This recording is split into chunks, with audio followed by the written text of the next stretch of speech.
Friend festival season start होने वाला है तो उससे पहले आप सब लोग घर की सफाई कर रहे होंगे या हम डेली ही सफाई करते हैं और गत्तों को आप ऐसे बेकार समझकर फेंक देते हैं फ्रेंड।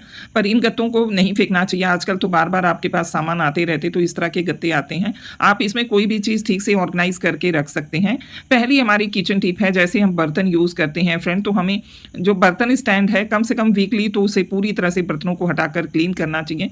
और अगर आपके पास बर्तन स्टैंड है और नीचे आपने लगा रखा है कोई लकड़ी का टेबल, तो उसके नीचे मैंने पूरे रैक्स लगा रखे हैं फ्रेंड्स। और क्योंकि किचन में हमारे पास अलमीरा वगैरह नहीं है ज़्यादा, गवर्नमेंट क्वार्टर्स हैं, तो इस तरह से लकड़ी का पूरा नीचे रैक लगा हुआ है। तो फ्रेंड्स उस पर पॉलीथीन हम डाल देते हैं, यानी प्लास्टिक। और इस प्लास्टिक को हमें अक्सर वॉश करना होता है 4 से 5 दिन में, अच्छे से जूने से लेके मार्च के, फिर उसके बाद कर लेते हैं और वीकली इन्हें हटा के पूरी तरह से क्लीन करते हैं। तो हमने देखिए इस तरह से जूने से निकाल लिया इसे।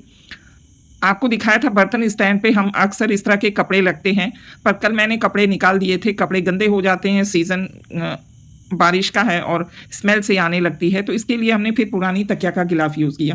पहले तो फ्रेंड सिल कर रखे थे हम, उसका यूज़ करते थे, पर थोड़ा सीज़न में कम पड़ने लगा तो हमने सोचा कि पुराने तकिए के गिलाफ में अगर पॉलीथीन डाल दें तो ये कपड़े का पानी भी सोख लेगा। नीचे अगर पॉलीथीन हम डालते तो चिपचिपी बनी रहती। कपड़ा में पॉलीथीन होने से जो हमारे रैक हैं नीचे वाले गंदे नहीं होंगे, ना लकड़ी का सामान सूखेगा। देखिए इस तरह से गीले बर्तन थे, बर्तन स्टैंड में रखे थे, हल्के सूख गए थे, फिर भी 2-4 बूंद पानी गिर जाता है। और इडली स्टैंड रखने के लिए फ्रेंड इस तरह से यह सूप में डाल दिए, क्योंकि इडली स्टैंड बर्तन स्टैंड में लगाने पे बहुत मुश्किल हो जाता है, तो इडली बनाने के लिए बराबर ज़रूरत पड़ता है, या तो इस तरह से हमने लगा दिया। 2 बेलन है लकड़ी का, वो प्रॉपर धुल के सुखा लेते हैं, बाद में हम पॉलीथीन में करके इसे रखते हैं, पर अभी धुल के रखे थे फ्रेंड्स। तो देखिए ये चम्मच स्टैंड है, इसका जो हमने लगा रखा है इसके लूप की वजह से ये हमारा पूरी तरह से नीचे नहीं गिरता, नहीं तो फ्रेंड इस तरह से गिर जाता। बर्तन स्टैंड लेने में थोड़ी गड़बड़ी हो गई, क्योंकि ट्रांसफ़र के बाद हम यहाँ आए तो कोरोना काल में मैं बर्तन स्टैंड नहीं जाके देख पाई, ऐसे मंगवा लिए। इसमें ग्लास का स्टैंड जो है अंदर की तरफ है तो वो बेकार है फ्रेंड। और ये लकड़ी का देखिए है चौका, इसे भी हमें धुल के लगाना पड़ता है और बर्तन स्टैंड में ही हम तवा भी लगा देते हैं, जिससे जब भी हमें ज़रूरत पड़ती है तो हम तवा निकाल के अपनी रोटी वगैरह बना सकते। इस स्टैंड में मैंने दूध का भी डोली लगा रखी है, इसे कभी कभी ज़रूरत पड़ती है। इसके अंदर यह हुक बाहर की तरफ हमने फंसाया है, क्योंकि इनके सारे हुक अंदर की तरफ हैं जो यूज़लेस हैं और बेकार हैं। इस तरह का रैक खरीदते समय कुछ सावधानियां ध्यान रखनी चाहिए। जो गलतियां मैंने की फ्रेंड्स उसे आप मत कीजिएगा। ये मैंने इस तरह से रख दिया और लगा दिया। इसके बाद पुरानी टॉवल लिया है और इस रैक के ऊपर पुरानी टॉवल इस तरह से बिछाकर जब हम बर्तन रख देते हैं, थोड़े गीले होते हैं, वो बाद में भी सूख जाते हैं। फ्रेंड यहाँ देखिए चम्मच रखने का है, अगर चम्मच छोटा होता है तो इससे गिर जाता है, पर जब 2 चम्मच एक स्टैंड में हम लगा देते हैं उस क्लिप्स में तो गिरता नहीं, तो छोटा चम्मच भी अड़ जाता है। तो 6 चम्मचों का है, इसमें 12 चम्मच करीब आ जाते हैं। तो हम इस तरह से 2 से 3 चम्मच एक में लगा देते हैं और बड़े चम्मचों को भी 2 से 3 सेम साइज़ के हैं इसमें अरेंज करके रखते हैं। जब ज़रूरत हो तो निकाल लें। कम से कम फ्रेंड हम ये चम्मच रखते हैं चम्मच रखने वाले स्टैंड में, और इस तरह की सारी चीज़ें जो भी है हम रख देते हैं धुलने के बाद। ये हमारी वाटर बोतल है, इसे भी धुला था, तो ये अभी पूरी तरह से सूखी नहीं, मुझे थोड़ा किचन साफ़ करना है पूरा, तो इस तरह से मैंने इसे रख दिया। देखिए रखते ही थोड़ा सा पानी हल्का गीला हो गया ना फ्रेंड।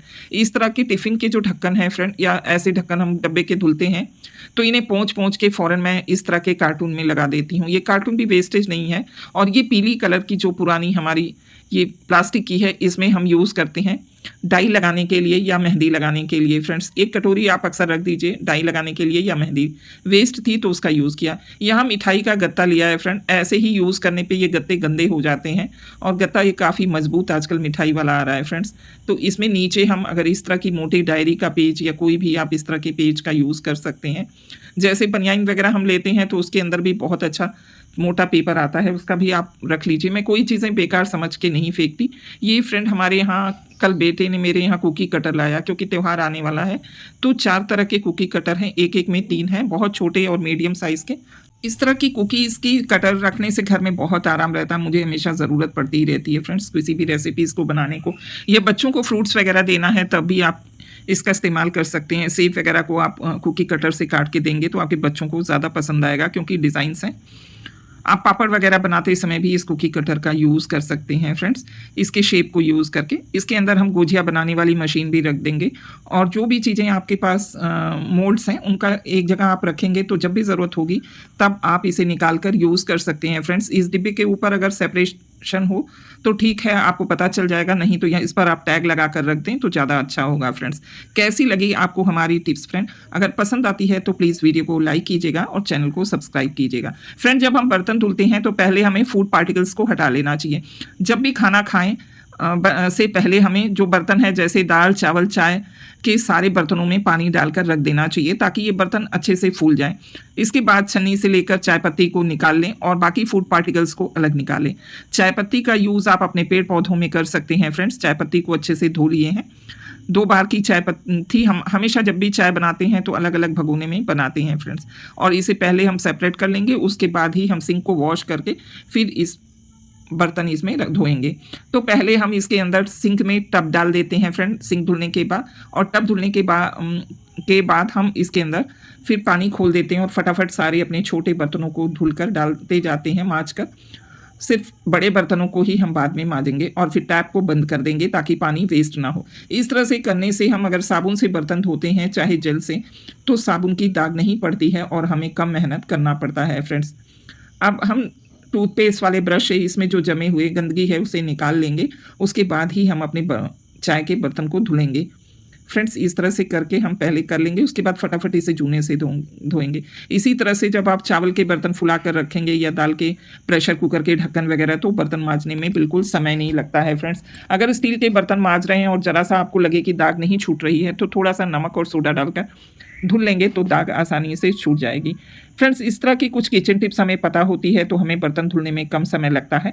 अब दोबारा सारे बर्तनों को हम अच्छे से धुल लेंगे। एक साथ बर्तन मांजने पे एक एक मांजिए, एक एक धुलिए तो समय बहुत ज़्यादा लगता है और बर्तन को देखकर हमें चक्कर आने लगता है। रात के समय इस तरह से सारे बर्तनों को क्लीन करके हम सोएंगे, तब हमारे घर में ना तो कॉकरोच, चूहे, छिपकली वगैरह नहीं रहेगी। शाम का समय हो या दोपहर का, जब आप खाना बना लें और खाना खाने जा रहे हैं तो अपनी जो कढ़ाई, बर्तन जिसको हम बनाने के बाद रखे हैं उसमें पानी थोड़ा डाल दें और जब तक हम खाना खाएंगे फ्रेंड्स तब तक ये तैयार हो। अब हम ये जो बर्तन स्टैंड में आप रखते हैं तो उस बर्तन स्टैंड को भी मांज लेना चाहिए। और मैंने तो टब में अक्सर बर्तन रखती हूँ फ्रेंड्स। मैंने लिया तो था बर्तन रखने वाला, पर वो जाली थी जिसके कारण स्लैब के ऊपर ज़्यादा पानी हो जाता है और हमारी स्लैब भी से पानी फर्श पे आ जाता था। तो इससे बचने के लिए हम टब में फटाफट धो के पलट के रखते जाते हैं। इसके लिए मैं छोटा और बड़ा 2 टब यूज़ करती हूँ। अब इतने सारे बर्तनों को मैं हटा लूँगी।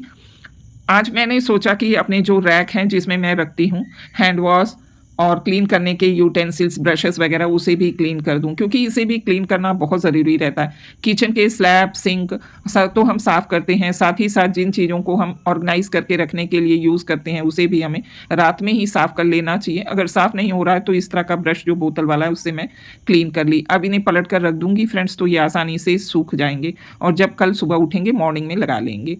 और अब सिंक की क्लीनिंग का समय आता है तो आप हैंड वॉश यूज़ कर सकते हैं या जेल। इसमें मैंने पुराने सैनिटाइज़र का यूज़ किया है क्योंकि सैनिटाइज़र ख़त्म हो गया है। इसके अंदर आप छन्नी डालकर रखेंगे तो हमारी जो गंदगी है, बर्तन वगैरह धुलते हैं तो पूरी तरह से इसके सिंक के अंदर नहीं जाएगी फ्रेंड। तो ये बहुत ही अच्छा होता है। फिर हम जाली मांज लेंगे। जब इन्हें मांजिए तो तुरंत ही आप पानी मत डालिए, पहले अच्छे से रगड़ लीजिए। इसके लिए अलग जूना और अलग ब्रश का यूज़ कीजिए फ्रेंड्स। और कभी कभी इसके अंदर आप गर्म पानी डाल दीजिए 2 से 3 दिन में, ताकि जो हम बर्तन धुलते हैं ग्रीस, तेल वगैरह जाके नालियों में जमता है वो नहीं जमेगा। गर्म पानी से हमारे कभी भी ब्लॉक नहीं होगा सिंक। अब पूरी तरह से सिंक वॉश करने के बाद टैप भी वॉश कर लीजिए फ्रेंड्स। इसके बाद हम इसको सिंक और बर्तन वाले साइड के चीज़ों को वॉश करेंगे और सारे पाइप को अपने धुल लेंगे जो वाइट कलर का दिख रहा है। और सारी चीज़ों को वॉश करने के बाद भगोने से तेज़ी से पानी डालते हुए धुलेंगे। देखिए एकदम चमक गया ना। इसके बाद हम चूने वगैरह धुलने के बाद फिर हाथ हैंड वॉश से वॉश करेंगे। फिर अपने स्कॉच ब्राइट वाले कपड़े से अच्छे से पोंछ लेंगे। फ्रेंड्स, कैसी लगी टिप्स? मिलते हैं नेक्स्ट वीडियो में फ्रेंड्स। एक बार आप इस तरह के किचन टिप्स को अपनाइए, रात में ये सारे काम कर लेंगे तो सुबह के लिए बहुत आसान हो जाएगा।